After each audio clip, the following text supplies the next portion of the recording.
Hello everyone. Today we are talking about cardiac cycle. So these are the phases of cardiac cycle.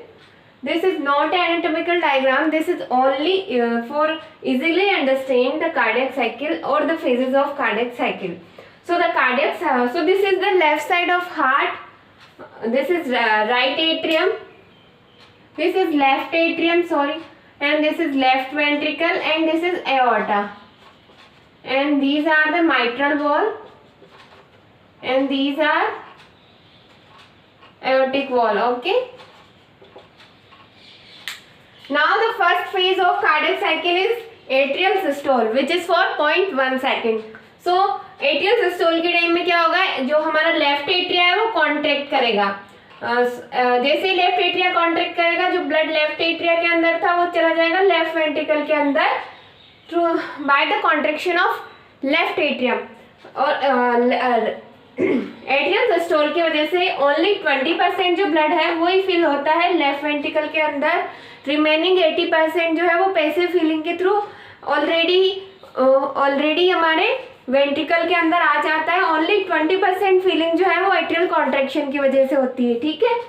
तो यहाँ पे जैसे atria contract करा, वहाँ पे एट्रिया के अंदर प्रेशर इंक्रीज हो गया, तो फिर due to increasing the pressure blood atria से कहाँ चला गया, लेफ्ट वेंट्रिकल के अंदर. एट्रिया कॉन्ट्रैक्टिंग फेज के अंदर है. इसी टाइम में वेंट्रिकल जो है वो डायस्टोलिक फेज के अंदर है, रिलैक्स कर रहा है, इसीलिए तो वो ब्लड को रिसीव कर रहा है. तो इन द एट्रियल सिस्टोल हमें एस4 साउंड प्रोड्यूस होती है. एस4 साउंड हमें सुनाई देती है, which is pathological, which is always pathological. S4 sound क्यों प्रोड्यूस होती है, इसका क्या रीजन है. जब लेफ्ट एट्रिया है वो हाइपोट्रोफिक वेंट्रिकल के अगेंस्ट जब कॉन्ट्रैक्ट करता है, तब हमें due to the vibration of the muscles और due to the any other reason, तो हमें एस4 साउंड वहाँ पे प्रोड्यूस होता है. तो जैसे अगर हाइपोट्रोफिक लेफ्ट वेंट्रिकल हुआ या वेंट्रिकल हुआ तो क्या होगा, एट्रिया को क्या है, ज़्यादा हाई प्रेशर से कॉन्ट्रैक्ट करना पड़ेगा, ज़्यादा प्रेशर, ज़्यादा फोर्स से कॉन्ट्रैक्ट करना पड़ेगा. तो उस वजह से वाइब्रेशन प्रोड्यूस होता है, जिससे एस4 साउंड सुनाई देता है. ठीक है. ये हमेशा एबनॉर्मल है, हमेशा पैथोलॉजिकल है. एस4 साउंड नॉर्मल पर्सन के अंदर हमें कभी नहीं सुनाई देता है. तो ये हो गई हमारी first phase of cardiac cycle. इसके अंदर क्या क्या चेंजेस हुए वो हमने देख लिए. अब second phase of cardiac cycle start होती है, which is ventricular systole. Ventricular systole के अंदर क्या होता है, इसके अलग अलग फेजेस है. तो इसकी फर्स्ट फेज है आइसोवोलोमेट्रिक कॉन्ट्रैक्शन फेज. आइसोवोलोमेट्रिक कॉन्ट्रैक्शन फेज के अंदर क्या हुआ, हम बोल रहे हैं इसको वेंट्रिकुलर सिस्टोल स्टार्ट हो गया. तो क्या होगा, वेंट्रिकल जो है वो कॉन्ट्रैक्ट होना स्टार्ट हो गया है यहाँ पे. और यहाँ पे हमने एट्रियल सिस्टोल में देखा था ब्लड कहाँ से, लेफ्ट एट्रियम से लेफ्ट वेंट्रिकल की तरफ आ रहा था. तो यहाँ पे जैसे ही ब्लड आया तो क्या होगा, प्रेशर यहाँ पे ज्यादा हो जाएगा लेफ्ट वेंट्रिकल के अंदर. तो जैसे जैसे प्रेशर इंक्रीज होता गया, और वो प्रेशर इतना इंक्रीज हो गया कि वो लेफ्ट एट्रिया के प्रेशर से ज्यादा हो गया. जैसे ही ज्यादा हुआ प्रेशर, क्या होंगे, माइट्रल वॉल क्लोज हो जाएंगे इसी टाइम में. तो ड्यूरिंग दिस आइसोवोलोमेट्रिक कॉन्ट्रैक्शन फेज क्या होगा, इसके स्टार्टिंग में ही माइट्रल वॉल क्लोज हो जाएंगे. वेंट्रिकल जो है वो कॉन्ट्रैक्टिंग फेज के अंदर चला जाएगा, कॉन्ट्रैक्ट होएगा. और इसको हम आइसोवोलोमेट्रिक क्यों बोल रहे हैं, आइसो मीन्स क्या होता है, इसके अंदर वॉल्यूम सेम रहती है और वेंट्रिकल जो है कॉन्ट्रैक्ट कर रहा है. वॉल्यूम सेम कैसे रहेगी, इसके अंदर एओर्टिक वॉल ऑलरेडी क्लोज थे, माइट्रल वॉल अभी क्लोज हो गए इस फेज के स्टार्टिंग में. तो अब क्या होगा, ये लेफ्ट वेंट्रिकल जो है क्लोज चेम्बर के रूप में कॉन्ट्रैक्ट कर रहा है. तो यहाँ पे कॉन्ट्रैक्शन हो रहा है बट वॉल्यूम सेम है, क्योंकि कोई ब्लड यहाँ पे फिल नहीं हो रहा, कोई ब्लड इजेक्ट नहीं हो रहा. यहाँ पे ब्लड वॉल्यूम सेम है इस फेज के अंदर. इस फेज में हमें S1 साउंड प्रोड्यूस होता है, हमें S1 साउंड सुनाई देता है because of the closure of mitral valve. Mitral valve के क्लोजिंग होने से S1 साउंड प्रोड्यूस होता है, which is a normal heart sound. ये हमें स्टेथोस्कोप से भी सुनाई देता है, विच इज लब, which is the sound of लब. दिस इज S1 और फर्स्ट हार्ट साउंड. अब जो है वेंट्रिकल सिस्टोल की सेकंड फेज है, वो है rapid ventricular ejection phase. Rapid ventricular ejection phase के अंदर क्या होगा, इसके अंदर क्या होगा, वेंट्रिकल जो है वो कॉन्ट्रैक्ट कर रहा है, यहाँ पे भी कॉन्ट्रैक्ट कर रहा था, वेंट्रिकल कॉन्ट्रैक्शन फेज के अंदर है। यहाँ पे इतना कॉन्ट्रैक्ट कर रहा था, धीरे धीरे वो क्या होगा, एओर्टिक प्रेशर के बराबर लेफ्ट वेंट्रिकल का प्रेशर हो जाएगा, जो कि है 80 mmHg। एओर्टा का प्रेशर कितना होता है, 80 mmHg। तो जैसे ही 80 mmHg पर हमारा यहाँ पे लेफ्ट वेंट्रिकल का प्रेशर पहुंचा, तो क्या हो गया, एओर्टिक वॉल ओपन हो जाएंगे। और ये प्रेशर धीरे धीरे यहाँ पे कॉन्ट्रैक्शन की वजह से इंक्रीज हो रहा था, पहले 5 mmHg था, फिर 80 हो गया। जैसे ही वॉल ओपन हो गए, और एओर्टिक वॉल ओपन होने से क्या होगा, जो ब्लड लेफ्ट वेंट्रिकल के अंदर था और लेफ्ट वेंट्रिकल के अंदर था, वो क्या होगा, रैपिडली इजेक्ट करेगा एओर्टा के अंदर, क्योंकि यहाँ पे कॉन्ट्रैक्शन हो रहा है वेंट्रिकल का। तो रैपिडली जब भी हम देखते हैं ना कोई, हम पाइप में भी अगर हम पाइप का पानी नल खोलते हैं तो क्या होता है, रैपिडली जो पानी अंदर है वो टैंक, वो रिमेनिंग पार्ट पाइप के अंदर वो रैपिडली बाहर निकलता है। उसी टाइप में जैसे ही वॉल ओपन हुए और रैपिडली ब्लड कहाँ चला गया, एओर्टा के अंदर। एओर्टा के अंदर ब्लड चला गया because of rapid ventricular ejection. So this phase is also known as rapid ventricular ejection phase, which is the second phase of ventricular systole. और हम जानते हैं एओर्टा जो है वो क्या है, इलास्टिक आर्टरी। ये क्या होगी, ब्लड को रिसीव करने के लिए स्ट्रेच हो जाएगी, इस तरीके से स्ट्रेच हो जाएगी, क्योंकि ये इलास्टिक आर्टरी है। इस तरीके से क्या होगी, स्ट्रेच हो जाएगी, और ये peripheral part of the body को सप्लाई करती है blood, as we already know. तो अब क्या है, थर्ड फेज जो है वेंट्रिकुलर सिस्टोल की, वो स्टार्ट होती है इसके बाद में। उस फेज के अंदर क्या होता है, सेम वेंट्रिकल जो है वो कॉन्ट्रैक्ट कर रहा है, क्योंकि ये वेंट्रिकुलर सिस्टोल फेज है, तो ऑब्वियसली वेंट्रिकल तो कॉन्ट्रैक्ट करेगा ही इसके अंदर। तो वेंट्रिकल कॉन्ट्रैक्ट कर रहा है धीरे धीरे, और जो पहले इजेक्शन की स्पीड थी वो रैपिड थी, अब वो स्लो हो गई यहाँ पे धीरे, क्योंकि ज्यादातर ब्लड वॉल्यूम तो इसी टाइम में निकल गया। ज्यादातर ब्लड तो जैसे ही वॉल ओपन हुआ वैसे ही एओर्टा के अंदर चल गया। अब तो थोड़ा ब्लड यहाँ पे बाकी है, तो वो धीरे धीरे यहाँ पे स्लो इजेक्शन होता है उसका। और इसका सेकंड रीजन ये भी है कि ये एक रैपिड वेंट्रिकुलर इजेक्शन की वजह से जो मोमेंटम बन गया था, उसकी वजह से भी ये ब्लड धीरे धीरे इजेक्ट होता जाता है एओर्टा के अंदर।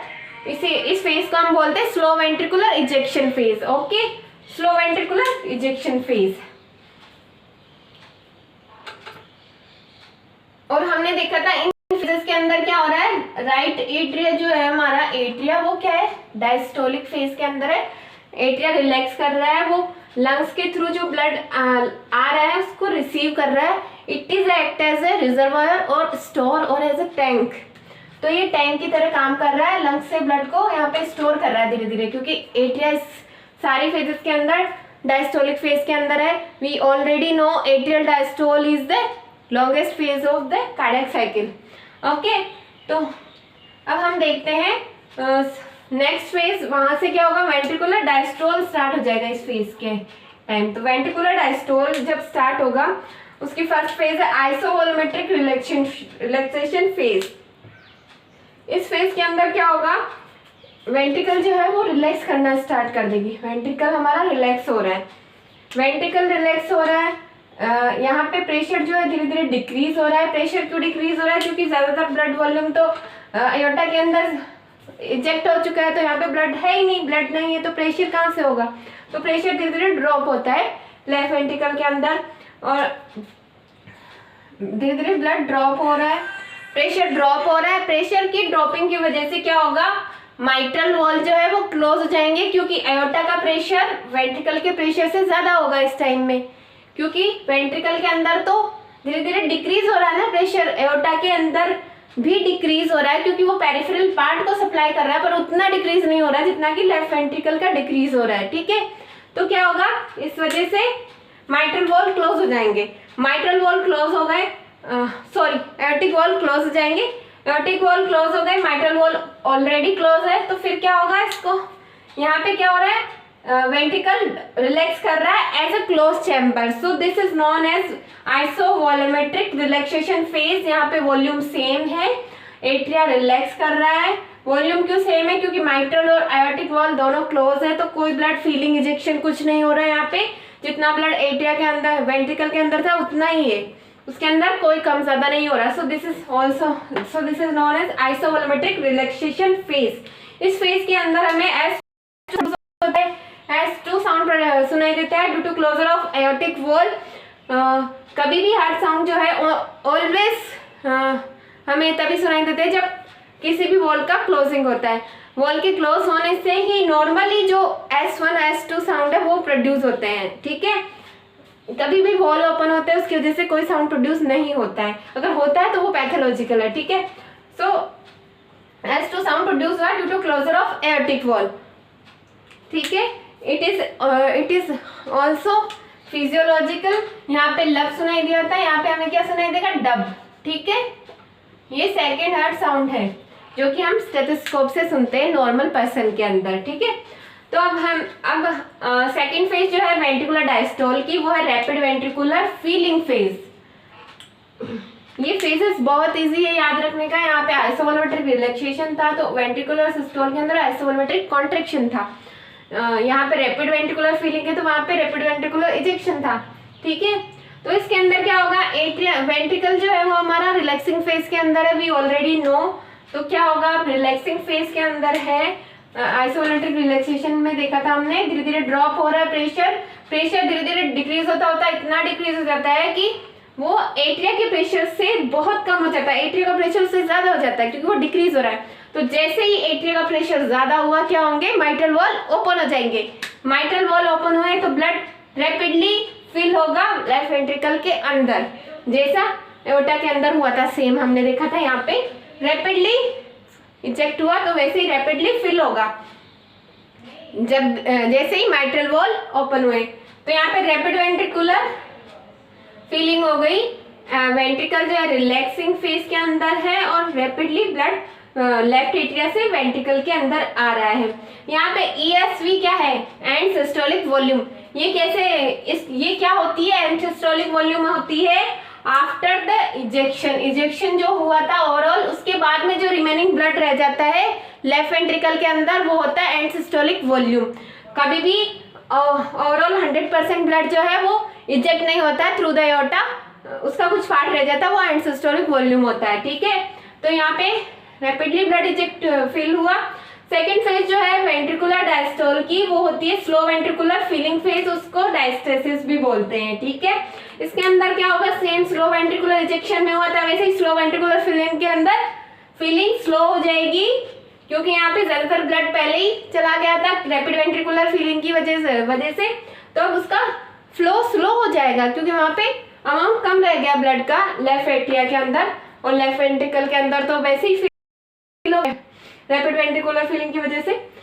सो हाँ, एक बात रह गई, रैपिड वेंट्रिकुलर फीलिंग के अंदर में S3 साउंड प्रोड्यूस होता है due to rapid blood eject filling in the left ventricle.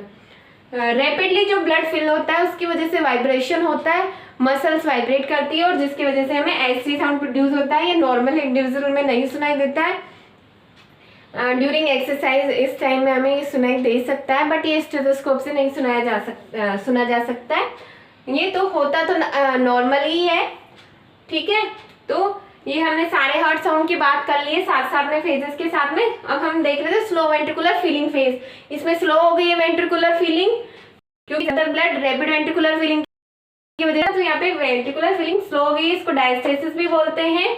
Diastasis क्यों बोलते हैं, क्योंकि यहाँ पे जो लंग्स से ब्लड आ रहा है वो डायरेक्टली ही लेफ्ट वेंट्रिकल के अंदर